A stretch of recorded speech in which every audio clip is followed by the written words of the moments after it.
Salmo 46, versículo 10. Un texto que cuando lo leí impactó mi corazón la primera vez que lo leí. 46, 10. ¿Estamos ahí? Ok. Dice, estad quieto, dice el Señor, y conocer que yo soy Dios. Estad quieto y conocer que yo soy Dios. Enaltecido seré entre las naciones, exaltado seré en las tierras. Te doy gracias, Dios mío, por tu palabra en esta hora, y vengo rogando y suplicando la dirección de tu Santo Espíritu. Ayúdame, Dios, a predicar tu palabra, a enseñar a tu pueblo, que tu pueblo esté preparado para el día de Jesucristo. Que cuando tú vengas, Señor, y suenes esa trompeta, todos estemos listos para partir en uno solo contigo. En el nombre de Jesús, que tu palabra hoy hablada en este lugar vaya sanando los cuerpos, Dios mío, de mis hermanos. Sana a los que no pudieron venir y están enfermos, Dios mío. A los que están cansados, dale fuerza. Y a los que estamos aquí, Señor, bendícenos doblemente en el nombre de Jesús. Amén. Puede sentarse. Gloria a Dios. Ayúdame a abrir la iglesia. Gloria a Dios. Yo le puse este mensaje conociendo a Dios. ¿Por qué conociendo a Dios? Porque a veces por no conocer a Dios pecamos. Y es importante saber que Dios es el mismo ayer, hoy y por los siglos.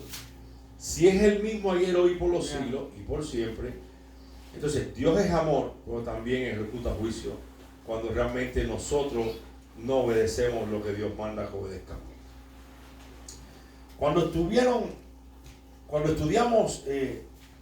los hechos de Dios durante el periodo de Moisés y de Samuel, vemos cómo Dios defiende no solo a su pueblo, sino también el lugar de su morada, el arca y el templo. Cuando Dios desciende al monte a hablar con Moisés, él dijo, al que tocar el monte, de seguro va a morir. Cuando los sacerdotes tocaron el arca, tocaron el agua con los pies en el Jordán, el agua se apartó a un lado y se apartó al otro, porque llevaban el arca de Dios. Cuando Pérez Usa tocó el arca, cuando David lo estaba trasladando, murió de un solo. Cuando los filisteos capturaron el arca de Dios, Dios les hizo juicio y tuvieron que regresar el arca al pueblo de Dios donde estaba originalmente. Cuando Salomón dedicó el templo, la presencia de Dios llenó el templo y dice que los sacerdotes no pudieron ministrar más en el templo. Cuando los reyes justos venían al templo a implorar el favor de Dios, el Señor los salvaba de sus enemigos.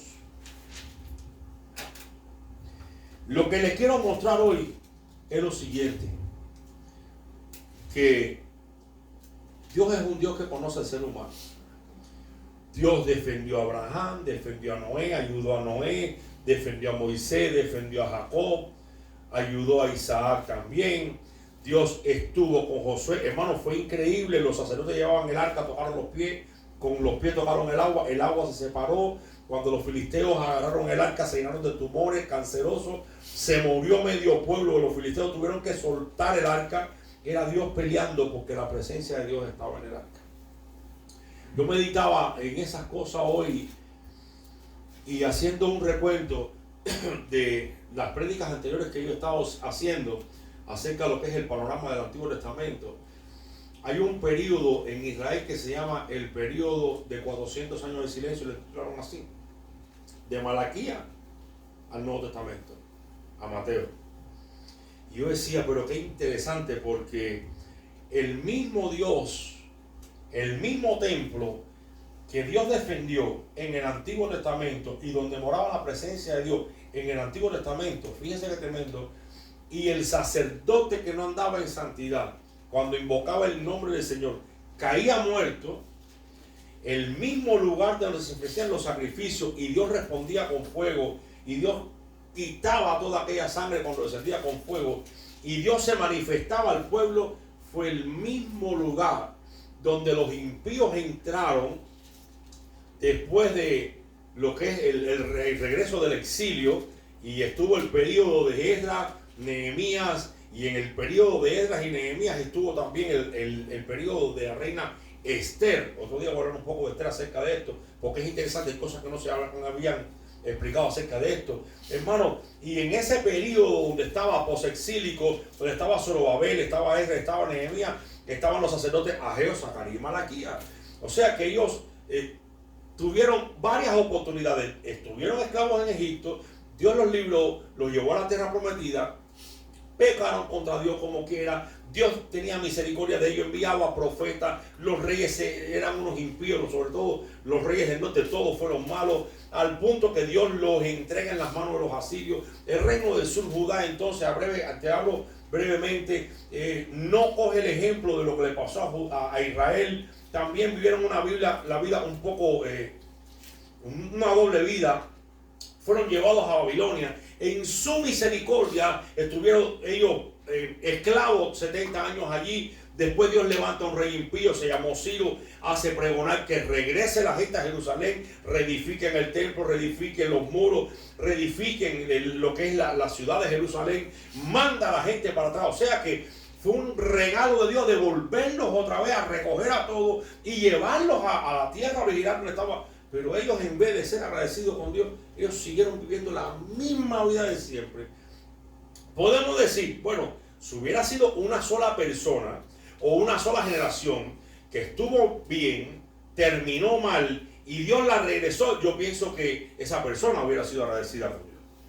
Pero como estamos hablando de periodos de generación en generación, cerca de 1200 años antes de Cristo, y en un periodo de 500 años casi pasó todo esto, o 1600, no recuerdo bien la cantidad, Dios decide cerrar la boca y los ojos y no hablar más nunca.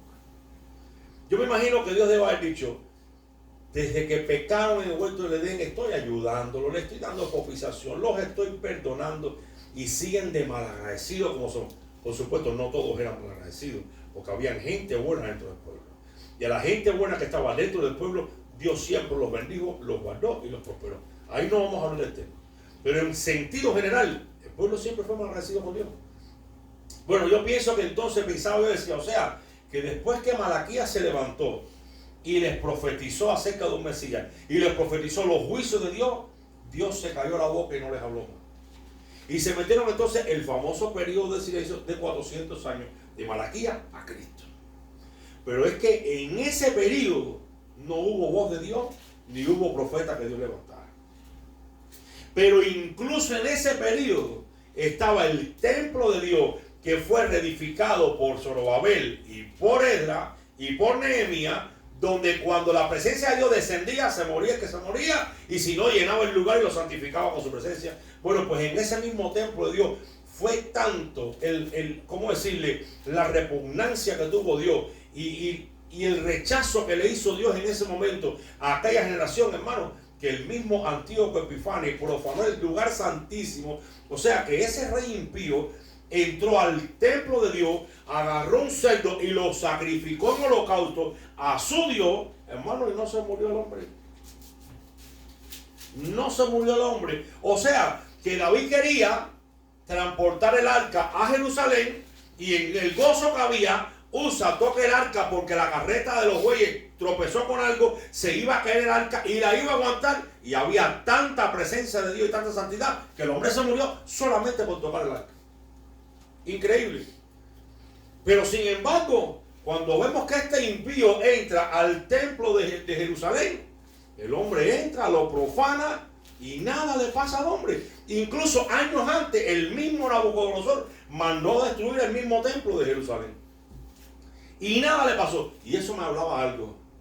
El pueblo creía que Dios estaba en el templo y Dios no estaba en el templo. Increíble. Por eso yo siempre le digo a la gente, yo tengo temor de Dios, yo amo a Dios, pero también le tengo miedo a Dios. Es la verdad, no te puedo negar.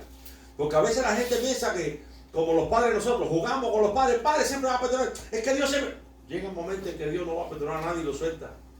Y lo deja a la deriva, lo pienso yo. Claro, yo sé que la Biblia dice que todo el que se arrepiente de corazón, pues Dios lo perdona y lo restaura. Yo estoy claro así, pero no es que juega con la presencia de Dios. No es que tiene en poco la santidad y el temor de Dios. Yo le digo a mi esposa, mira, si yo tengo que salir para acá en camiseta, de cruzar de esa puerta a esta puerta, porque el templo, aparte de que está en mi casa, y esto es mi casa, para mí esto es templo de Dios, y para mí la presencia de Dios también está en este lugar. No que sea un súper religioso, sino que me gusta respetar el lugar donde se adora a Dios, y ya estoy, Señor, perdóname, tengo que pasar por aquí, y paso. Y si si no me cuenta, ya estoy aquí, Dios mío, perdóname, salgo, lo que sea, y vino para atrás con temor de Dios, pero que yo pase desnudo para acá, o así, en calzoncillo, o no sé, no, hermano, no. Y no que sea un súper religioso, es que hay que respetar y honrar el lugar donde se está invocando el nombre del Señor. Y yo creo que ya Dios se había apartado hacía muchos años de aquel lugar, y el pueblo seguía creyendo que Dios estaba en medio de ellos. Dice la Biblia que Dios le mandó profetas y profetas advirtiéndole de que si seguían en su mal camino iban a terminar mal. Y ellos no hacían caso. De hecho, había 450 profetas en la época de Jeremías. O 400 o 450. Y todos profetizaban a favor del rey de Israel. Ellos creían que lo estaban haciendo correctamente en el nombre del Señor. El único profeta verdadero era Jeremías.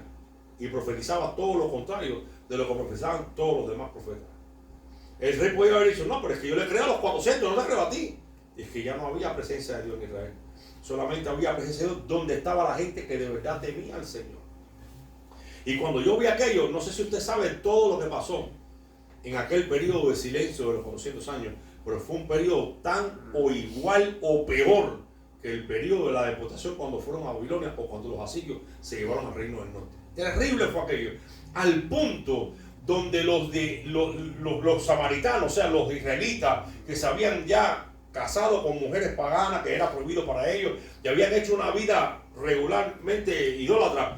Cuando llegó, creo que fue el general Alejandro Magno, cuenta la historia que el pueblo de Judá que estaba allí, ellos enviaron en ese periodo de silencio, fueron los sacerdotes vestidos de blanco, una caravana de prosélitos a recibir a Alejandro Magno y a decirle, mire, Alejandro Magno, quiero que usted sepa que el profeta Daniel profetizó acerca de usted. Y en nuestra palabra está escrito que usted sería hoy un general muchos años antes de que usted naciera. Dice la historia que Alejandro Magno en el año séptimo, en el séptimo año, los eximió a ellos de pagar impuestos y tributos. Pero sin embargo, cuando llegó Antíoco Epifanes y ellos se enteraron de que Antíoco venía, lo primero que hicieron los del reino del norte, que ya estaban mezclados con las naciones, fue decirle, este es el templo de Jerusalén, pero no te preocupes, este va a ser el templo ya no de nuestro Dios, sino del gran Dios tuyo. No recuerdo si era Zeus o cómo se llamaba el Dios de él. O sea que ellos vendieron incluso el templo. Eso pasa cuando nos acostumbramos a lo normal y le perdemos el temor de Dios. A veces la presencia de Dios se va y que hayan problemas, es normal que haya problemas. Es normal que haya oposición, es normal que haya conflictos, es normal que haya opresión en un momento determinado, es normal que a veces no salen bien las cosas en el trabajo, a veces tenemos problemas de salud, eso está normal en la vida de cualquiera. A unos más y a otros menos, así que eso no lo vamos a juzgar. Pero lo normal no está en que sirviendo a Dios y estando buscando a Dios de verdad, con todo el corazón, vayamos de mal en peor. Y de mal en peor, y de mal en peor. No es normal. Entonces tenemos que aprender a temer a Dios con todo el corazón. Romanos capítulo 15, vamos a leerlo, aunque siempre lo estoy diciendo, no me cansaré nunca. Porque cuando hablamos del Antiguo Testamento, es bueno hablar de Romanos capítulo 15, versículo 4, para que se entienda que ese Antiguo Testamento no está ahí por gusto. Romanos 15, versículo 4 dice, porque las cosas que antes fueron escritas para nuestra enseñanza, fueron escritas, para que por la paciencia y la consolación de las Escrituras tengamos esperanza. ¿Esperanza por qué? Porque si vimos que a ellos les fue bien, ¿cómo nos va a ir bien a nosotros si servimos a Dios con sinceridad de corazón? Es que no somos perfectos. Entiendo perfectamente que humanamente no somos perfectos, pero si tenemos todavía la fe de levantarnos, de arrepentirnos, de reconocer cuando fallamos, cuando cometemos errores, hermanos, estamos caminando con el Señor y Dios con nosotros. El apóstol Juan dijo, hijito, si alguno hubiere pecado, abogado tenemos para con el Padre. Creo que está en 1 de Juan capítulo 1, si no recuerdo mal. A Jesucristo el justo. Entonces, pero no tengamos en poco lo que es la presencia de Dios. Tengo muchos testimonios acerca de cómo la presencia de Dios nos ha guardado. Pero no nos acostumbremos a lo que ya Dios hizo por nosotros. Tenemos que seguir viviendo con lo que Dios hace con nosotros y por nosotros, y lo que va a seguir haciendo con nosotros y por nosotros. Porque Saúl fue un hombre que Dios lo usó, pero un hombre que se llenó de vanagloria, se levantó él mismo una estatua, y entonces él pensó que nada, que ya la tenía hecha, y Dios lo dejó y lo abandonó por su mal comportamiento. ¿Qué hacer para que siempre tengamos la presencia de Dios en nosotros? Juan capítulo 8. Es sencillo, como dice Pedro, nunca nos cansaremos de repetir siempre las cosas que Dios nos ha dado. Juan capítulo 8, verso 29. El que me envió está conmigo, decía Jesús. No me ha dejado solo el Padre, pero había un motivo, porque yo hago siempre lo que le agrada. Cuando nosotros hacemos lo que a Dios le agrada, Él siempre va a estar con nosotros. Juan capítulo 8, verso 29. Pero además debemos conocer más a Dios, y volvemos a leerlo. Dice: el que me envió está conmigo, no me ha dejado solo el Padre, porque yo hago siempre lo que le agrada.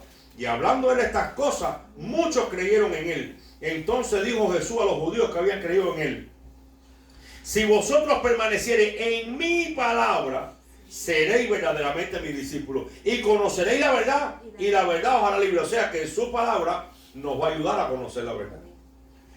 Estaba estudiando un poco acerca de lo que es la doctrina de los mormones, y ellos tienen el libro de los mormones y también tienen la Biblia. Y entonces ellos quieren hacer entender a la gente y enseñarle a Jesús, no solo por la Biblia, sino por su propio libro y por la experiencia que tuvo Joseph Smith. O sea que la única manera que tenemos de conocer lo que es la verdad correctamente es leyendo la Biblia. La Biblia dice en el libro de Apocalipsis, si no me recuerdo mal, capítulo 21, digo, si no recuerdo mal, que el que añadiera estas cosas, Dios enviará sobre él las plagas escritas en el libro. Y el que le quitare, dice que él lo va a quitar del libro de la vida. O sea, ¿cómo entonces va a haber otro libro más como que Dios inspiró afuera de la palabra de Dios? Pues ellos tienen una última revelación, así le dijo el ángel, supuestamente el ángel, a Joseph Smith: he aquí, escribe, esta es la última revelación. Tú ahora vas a ser el último, como el último profeta de los que vino. Cuando ellos llegan a donde está uno, si usted no conoce bien la verdad, ahí somos arrastrados por el error. La Biblia nos va a ayudar a conocer a Dios. ¿Cómo piensa? ¿Qué le gusta? ¿Qué no le gusta? Pero además, disculpa, debemos respetar al Señor. Hebreos capítulo 4.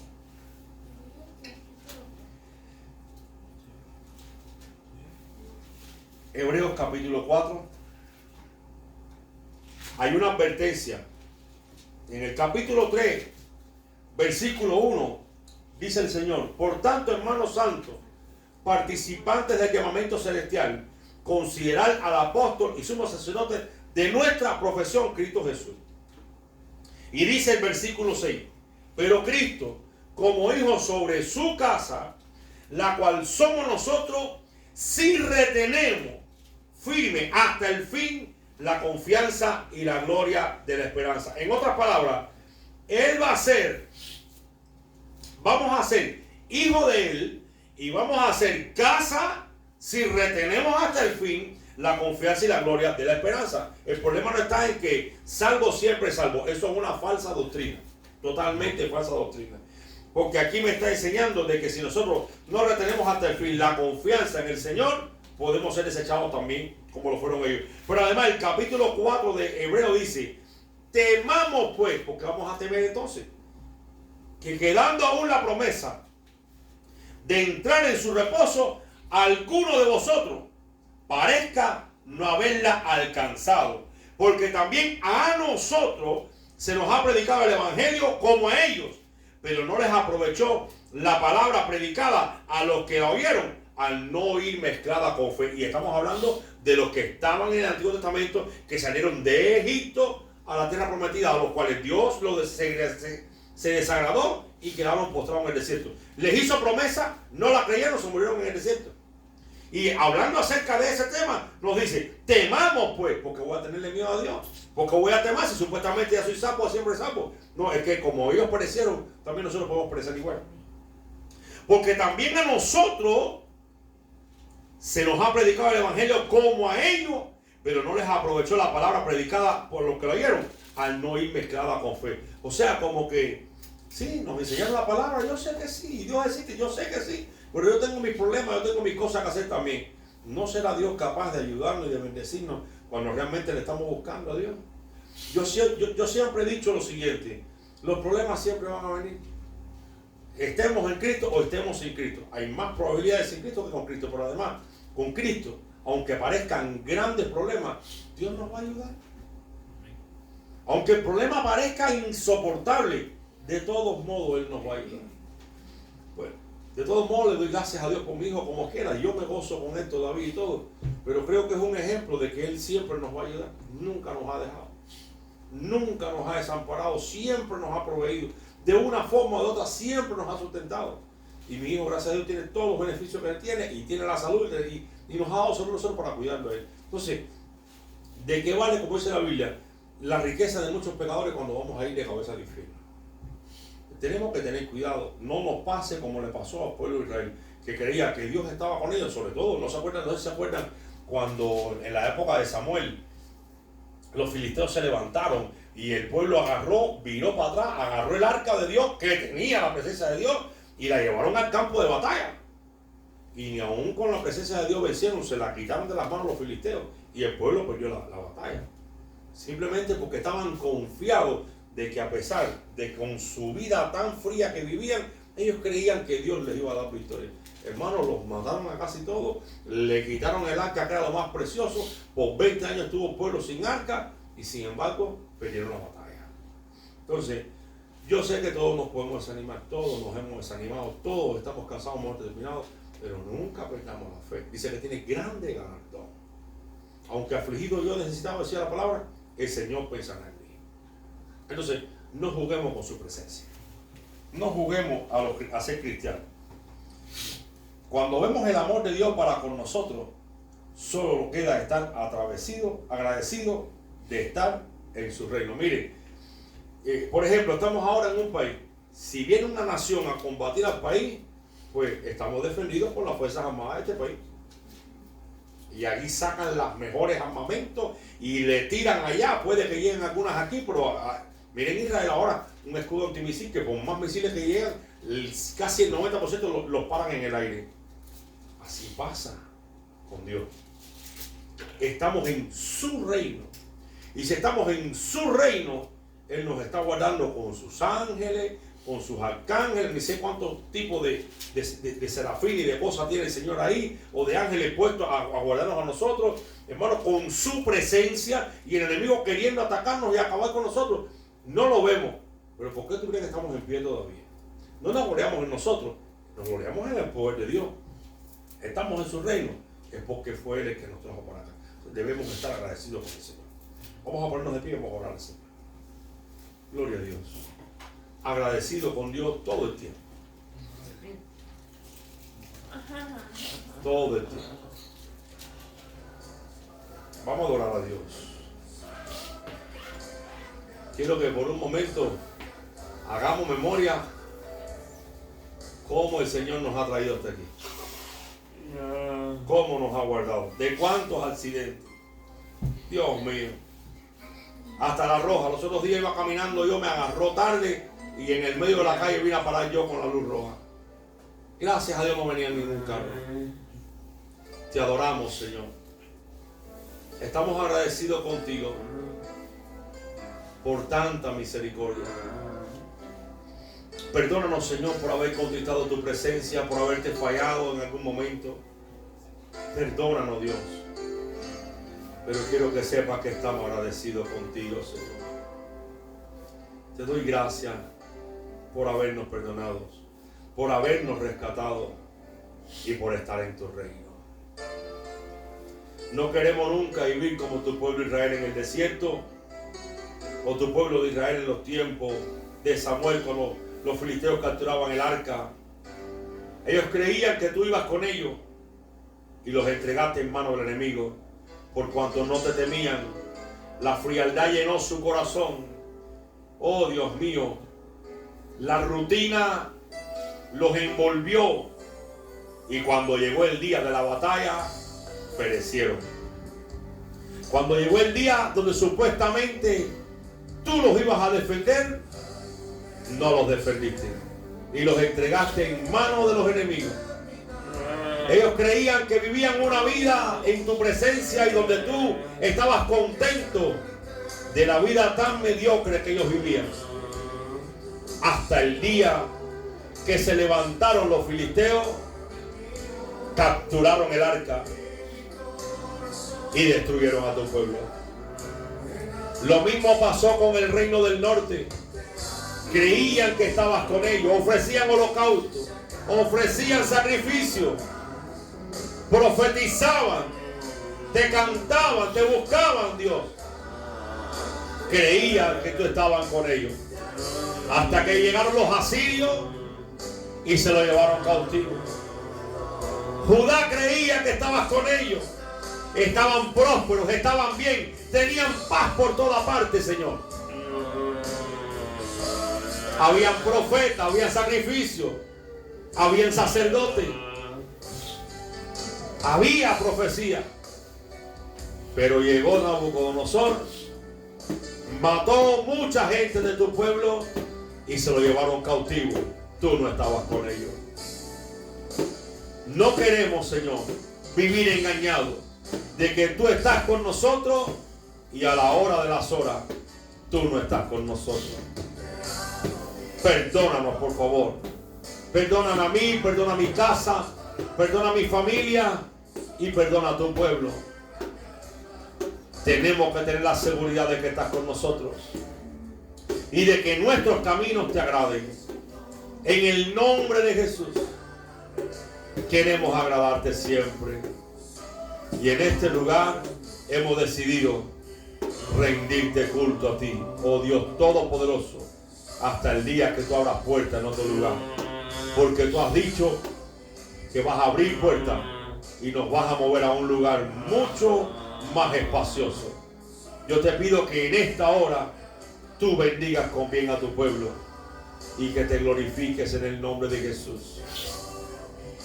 Habla el corazón de tu pueblo, habla la vida de tu pueblo antes que llegue el día malo y crean algunos que tú estás con ellos y tú no estás con ellos. Ayúdanos, Señor, a temerte, a obedecerte, a honrarte y a vivir una vida santificada delante de tu presencia, Señor. Por favor, en el nombre de Jesús. Aquí estamos delante de ti, Señor.